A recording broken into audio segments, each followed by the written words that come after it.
এই ঈদে অনেক প্রবাসীরা চোখের পানি ফালাইয়া কান্না করবে, যাদের ঈদ নাই চোখের পানি ফালাইয়া ঈদ উল ফিতরের উদযাপন করতে পারবে না, দেশের মধ্যে আসতে পারবে না। কত প্রবাসীরা আসার জন্য রেডি হয়, মা বাবার টেলিফোন করেও জানায় দেয়, ও মা বাবা তুমি দোয়া কইরা দাও যাতে আল্লাহ পাক এবারে ঈদটা তোমাদের সাথে আমার উদযাপন করায়। টিকেটও কেটে ফেলে ঢাকার ইন্টারন্যাশনাল বিমানবন্দরের মধ্যে আসার পরে মায়ের নাম্বার টেলিফোন দেয়, তোমার সন্তান চলে আসছে সারপ্রাইজ দেওয়ার জন্য, তোমার সাথে মোলাকাত হয়ে যাবে। মার মনটা বড় খুশি, 4 বছর 5 বছর ধরে দেখি না, অনেক বছর পরে আমি তারে দেখতে পাইলে আমার মনটা ভালো হয়ে যাবে। মনে রাখবেন, মার কাছে সন্তান এত পরিমাণে দামি, ওই সন্তানের দরবারে মায়ের টাকা চায় না, বাড়ি চায় না, গাড়ি চায় না। এই যে 2টা বছর 2.5 বছর 3 বছর আপনারে দুগ্ধ পান করাইলো যেই মায়, জীবনে তো কোনোদিন আপনারে বলেন নাই এই দুধের দাম তুমি আমারে দিয়া বাড়ি বানাও, এই দুধের দাম দিয়ে তুমি গাড়ি কিনো, আমার দুধের টাকা দিয়ে তুমি প্রবাসে যাও, যা মন চায় তাই করো।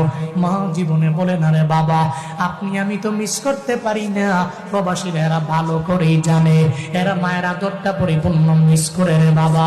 আমি মায়ের বয়ান করলে এরা চোখের পানি ফালায়া ফালায়া কান্দে, গভীর রাতে টেলিফোন দিয়া দিয়া বলে, হুজুর আপনার মায়ের বয়ান শুই না চোখের পানি ফালায়া কান্না কইরা, আগে আমি নামাজ পড়তাম না, এখন আমি ফজর জোহর আসর পরিপূর্ণ পড়ি, আগে আমি রোজা রাখতাম না, এখন আমি রোজা রাখি, আগে আমি আমলের লাইনে অগ্রগামী হইতে পারি নাই, এখন আমি আমলের লাইনে অগ্রগামী হয়ে যাই। এমন অনেক যুবক প্রবাসী মায়ের কাছে যখন টেলিফোন দিয়া বলে, মা তুমি আমার জন্য দোয়া কইরা দাও, এবার ঈদ উল ফিতরটা আমি তোমার বাড়ির মধ্যে তোমার সঙ্গে এসে উদযাপন করব, কিন্তু কপালে তো খারাপ, প্রতিমধ্যে আসার পরে যুবক প্রবাসী যখন মরণ বরণ হয়ে গেল, হঠাৎ করে আজরাইল তার সামনে মোলাকাত হয়ে গেল, সাক্ষাৎ হয়ে গেল। ওদিকে মা ওয়েটিং এ আছে, মতলবের মধ্যে মা সন্তান কখন আসবে, ঈদ উল ফিতরটা সন্তানকে নিয়ে তার বাবা নতুন পাঞ্জাবি কিন্না সুন্দর করে পয়রা এরপর ঈদগাহের মধ্যে ঈদের ময়দানে নামাজ পড়ার জন্য যাবে, এত সুন্দর করে ওয়েটিং আছে। হঠাৎ করে সন্তানের মোবাইলে টেলিফোন দিলে সন্তান ধরে না, বারবার টেলিফোন দিলে সন্তান যখন রিসিভ করে না, হঠাৎ করে চিন্তায় পড়ে গেল, এতক্ষণ সময় তো আমার সন্তান বাড়ির মধ্যে আসতে লাগে না। মনে রাখবেন, দুনিয়ার কেউ জানে না, কিন্তু মার অন্তরের মধ্যে আল্লাহ কেমনে জানি, আল্লাহ জানে, কেউ জানে না, মা জানে। আল্লাহ মায়ের অন্তরের মধ্যে এমন একটা রাডার ফিট করে দিয়েছে রে গুলাম, যেই রাডারের কারণে মা পরিপূর্ণ বুঝতে পারে সন্তান ভালো আছে, সুস্থ আছে নাকি অসুস্থ হয়ে গেল, এই ব্যাপারে মা পরিপূর্ণ বুঝতে পারে। বারবার মা বলে, ও স্বামী আমার সন্তানটার টেলিফোন দেন না, কেন দেরি হয়, যখন স্বামী টেলিফোন লাগায় কেন যেন স্ট্রিং বাজে, কেউ ধরে না। হঠাৎ করে একটু পরে সন্তানের মোবাইল থেকে যখন ফোন বেজে উঠলো, দেখে মোবাইলটা রিসিভ করার পরে সন্তানের কণ্ঠ শোনা যায় না। কার কণ্ঠ শোনা যায়? অন্য একটা ছেলের কণ্ঠ শোনা যায়। কই, কে তুমি? কই, আমারে আপনি চিনবেন না, আপনি কে আগে বলেন। কই, আমি হলাম যে মোবাইল দিয়ে তুমি ফোন দিলে ওই মোবাইলওয়ালার বাবা। কই, মোবাইলওয়ালার বাবা যদি হন, আপনার সন্তানটা প্রবাস থেকে মাল নিয়ে রওনা, প্রতিমধ্যে আসার পরে হঠাৎ করে অ্যাক্সিডেন্টে দুনিয়া থেকে বিদায় নিয়ে চলে গেল। আয়েশা দেখেন লাশ আর লাশ, শুধু আপনার ছেলে না, কতগুলা লাশ পড়ে আছে ডিভাইডারের মধ্যে, একটু দেখার জন্য আসেন না রে বাবা। বাবা একটা বারের জন্য সন্তানের মায়ের দরবারে বলেন নাই, অ্যাম্বুলেন্স নিয়ে দৌড়ে রওনা। যখন সন্তানটার দরবারে যায় তাকায়া দেখে সুন্দর চাঁদ মাগা চেহারাটা রক্তে লাল হয়ে গেল। প্রবাসী থেকে রেমিটেন্স যোদ্ধা টাকার মেশিনটা দুনিয়া থেকে যে বিদায় নিয়ে চইলা গেল, তার চেহারার মধ্যে বারবার হাত দিয়া মুছে, আর বাবায় চোখের পানি ফেলায় কান্দে, সন্তান আমার কত ঈদ আমি তোমার ছাড়া আমি উদযাপন করলাম, আমি ঈদের ময়দানে গেছি, তবে বিন্দু মাত্র পরিমাণ আমার চোখের মুখের মধ্যে আমি হাসি আনতে পারি নাই। কারণ কত বাবারা দেখছি এদের সন্তানের কপালে চুমু দেয়, আমি কত সন্তানের দেখছি সেই সন্তানেরা এদের বাবার গালের মধ্যে সুন্দর করে চুমু দেয়, আমি ওটা দেখার পরে তোমার কথা মনে পড়ে যাইতো। আমি সুন্দর করে একটা বার ঈদুল ফিতর উদযাপন করতে পারলাম না।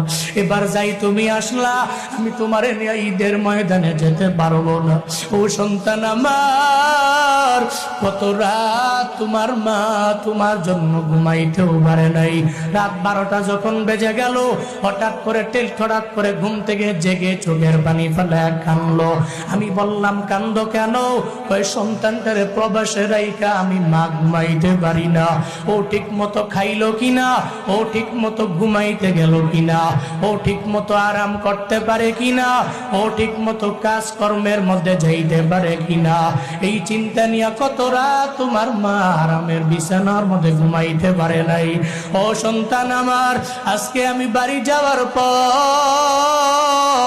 তোমার লাশ দিয়া তোমার মায়েরে আমি কি বলবো বিন্দু মাত্র পরিমাণ আমার কোনো জানা নাই, আমার কোনো ভাষা আমার জানা নাই।